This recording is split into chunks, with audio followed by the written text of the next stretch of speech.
साथियों, विश्वामित्र और वशिष्ठ की लड़ाई में सुदास ने भी भाग लिया। सुदास के पुरोहित वशिष्ठ थे।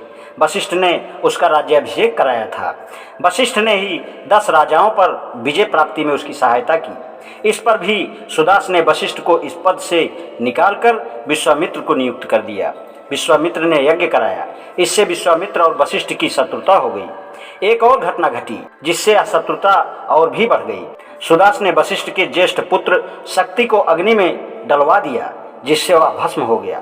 यह कथा सत्यायन ब्राह्मण में लिखी है। ऐसा करने का कारण सत्यायन ने नहीं बताया, परंतु सद्गुरु शिष्य ने ऋग्वेद के कात्यायन अनुक्रमणिका की टीका में कुछ प्रकाश डाला है। सद्गुरु शिष्य का कहना है कि सुदास ने यज्ञ किया, वहां पर विश्वामित्र और शक्ति का विवाद हो गया। विश्वामित्र हार गए। ऐसा प्रतीत होता है कि विश्वामित्र के अपमान का बदला लेने के लिए सुदास ने शक्ति को अग्नि में डलवा दिया। इस बात से वशिष्ठ तथा सुदास की शत्रुता तो होनी ही थी। यह शत्रुता सुदास के पुत्र और वशिष्ठ के पुत्रों में भी चली। तैत्तिरीय संहिता में कहा गया है, पुत्र की मृत्यु के बाद वशिष्ठ ने सुदास के पुत्रों से बदला लेने के लिए पुत्रोत्पत्ति की इच्छा की। उन्होंने यज्ञ किया और पुत्र प्राप्त करके सुदास से बदला लिया। यही बात कौशिकी ब्राह्मण से ज्ञात होती है। राजा और ब्राह्मणों में झगड़े का एक ही उदाहरण है, अर्थात सुदास और वशिष्ठ का झगड़ा। पुराणों में राजाओं और ब्राह्मणों में और झगड़ों का वर्णन है। उन कथाओं का संग्रह उचित मालूम होता है। पहली कथा राजा वेणु की है। हरिवंश में वह कथा इस प्रकार है। एक प्रजापति अंग नाम के थे।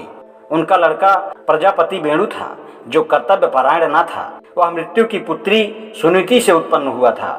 यह पुत्र अति कामी और विलासी था। वह वेद को नहीं मानता था। उसके राज्य में लोग धर्म पुस्तक नहीं पढ़ते थे और यज्ञ नहीं होता था। उसने आज्ञा दी थी कि कोई यज्ञ करे तो मेरे नाम से और मेरे हेतु करे। तब मारीच आदि ऋषियों ने ऐसा पाप करने से रोका और कहा कि तुम अग्नि के वंश के हो, तुम्हें ऐसा नहीं करना चाहिए। उसने मूर्खतावश ऋषि का हाथ से उड़ाया और कहा कि कर्तव्य बनाने वाला मैं हूँ, मैं किसकी आज्ञा मानूं। मेरे लोगों ने वेणु को पकड़कर उसकी वाम जंघा का मंथन किया। उससे एक काले रंग का नाटा पुरुष पैदा हुआ और हाथ जोड़कर खड़ा हो गया। उसी से निषाद वंश पैदा हुआ। दूसरा राजा जिसका झगड़ा ब्राह्मणों से था, उसका नाम था पुरुरवा। वह इला का पुत्र और वैवस्त मनु का पौत्र था। उसके झगड़े का वर्णन महाभारत के आदि पर्व में इस प्रकार है। पुरुरवा इला का पुत्र था। उसका राज्य 13 द्वीपों में था, परंतु राज्य के पद में उसने ब्राह्मणों से झगड़ा किया और उनके आभूषण लूट लिए। सनत कुमार ने भी उसे समझाया, पर उसने न माना। तब ऋषियों ने उसे श्राप देकर मार डाला। तीसरी कथा नहुस की है। नहुस पुरुरवा का पौत्र था। नहुस का ब्राह्मणों से झगड़े का वर्णन इस प्रकार है। वित्रासुर को मारने के बाद इंद्र ब्रह्म हत्या के डर से जाकर पानी में छिपे। इससे बड़ा हाहाकार मचा। तब ऋषि और देवताओं ने नहुस से प्रार्थना की कि आप कुछ दिन के लिए देवताओं के राजा बन जाएं। पहले तो नहुस ने अपनी असमर्थता प्रकट की, बाद में राजी हो गए। राजा नहुस बहुत धर्मात्मा थे, परंतु इंद्र बनने के बाद वह बहुत कामी हो गए और इंद्राणी को प्राप्त करने की भी अभिलाषा प्रकट की। इंद्राणी ने अंगिरा बृहस्पति की शरण ली और उन्होंने इंद्राणी को रक्षा का वचन दिया। नहुस इस पर अप्रसन्न हुए, परंतु देवताओं ने समझाया कि पर स्त्री अपहरण पाप है। नहुस ने एक न सुनी।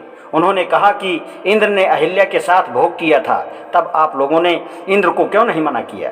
नहुस के जिद करने पर देवतागण इंद्राणी को लेने गए, परंतु बृहस्पति ने उसे नहीं दिया। इंद्राणी ने कुछ समय मांगा जिसमें यह पता चल जाए कि इंद्र कहाँ गए। उपासरथ की सहायता से यह पता चला कि इंद्र हिमालय के उत्तर में झील में एक कमल दंड में रह रहे हैं। इंद्राणी ने इंद्र से नहुस का बुरा विचार बताया और प्रार्थना की कि आप अपने राज्य में वापिस आवे और मेरी रक्षा करें। इंद्र नहुस की शक्ति से डरते थे। उन्होंने इंद्राणी को एक उपाय बताया कि नहुस ऋषियों के कंधे पर पालकी रखवा कर आए तो इंद्राणी हंस के साथ भोग करने को राजी हो जाएगी। इंद्राणी ने वैसा संदेश नहुस के पास भेज दिया। नहुस ने विचारा कि मैं चाहूँ तो ब्राह्मण नष्ट हो जाएं, तो सप्त ऋषि और ब्राह्मणों को मेरी पालकी ले जाने में क्या हर्ज है। अतएव नहुस का विवाद ऋषियों से हुआ। नहुस ने ऋषियों को पैर से सिर पर मारा। ऋषिगण ने क्रुद्ध होकर श्राप दिया कि 10,000 वर्ष के लिए अजगर हो जाओ। नहुस फौरन अजगर हो गए। कश्यप ने इंद्र से कहा, ब्राह्मणों के श्राप से नहुस का पतन हो गया, अब आप स्वर्ग में आए। चौथी कथा राजा निमि की है। यह कथा विष्णु पुराण में इस प्रकार है। निमि ने वशिष्ठ से कहा कि एक यज्ञ कराओ जिसमें 1000 वर्ष लगे। वशिष्ठ ने कहा कि 500 वर्ष का काम हम इंद्र से पहले ही ले चुके हैं, उसके बाद लौटेंगे।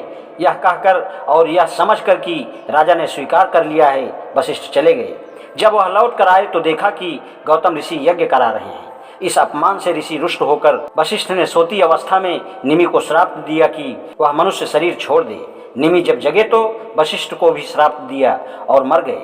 यज्ञ से देवताओं ने प्रसन्न होकर कहा, हम पुनः जीवन दान दे सकते हैं। राजा ने स्वीकार किया। तब देवताओं ने निमि को पलक पर रहने का स्थान दिया। इसीलिए जो समय पलक गिरने में लगता है उसे निमेष कहते हैं। मनुस्मृति में भी कहा है कि गर्भ त्याग देने से ऋषियों को भी राज्य प्राप्त हुआ है और गर्भ के कारण राजाओं का भी नाश हुआ है। जैसे बेड़ू, नहुस, पिजावन का पुत्र सुदास, सुमुह और निमि। इन कथाओं से यह प्रकट होता है कि शूद्रों और ब्राह्मणों में झगड़ा था। सुदास शूद्र था और बाकी राजा लोग सुदास की तरह इक्ष्वाकु के वंश में थे, अतएव वे सभी शूद्र थे। मनु ने भी इस बात पर ध्यान नहीं दिया। उन्होंने कहा है कि क्षत्रिय और ब्राह्मण में झगड़ा था। यह सत्य है क्योंकि शूद्र भी क्षत्रियों की एक शाखा थे। अतएव इस अध्याय का नाम ब्राह्मण तथा शूद्र किया गया। शूद्रों को ब्राह्मणों से झगड़ा रहने के कारण दूसरे से चौथे वर्ण में पतन हुआ। यह बात अब सिद्ध की जाएगी। आज इतना ही, शेष कल। धन्यवाद।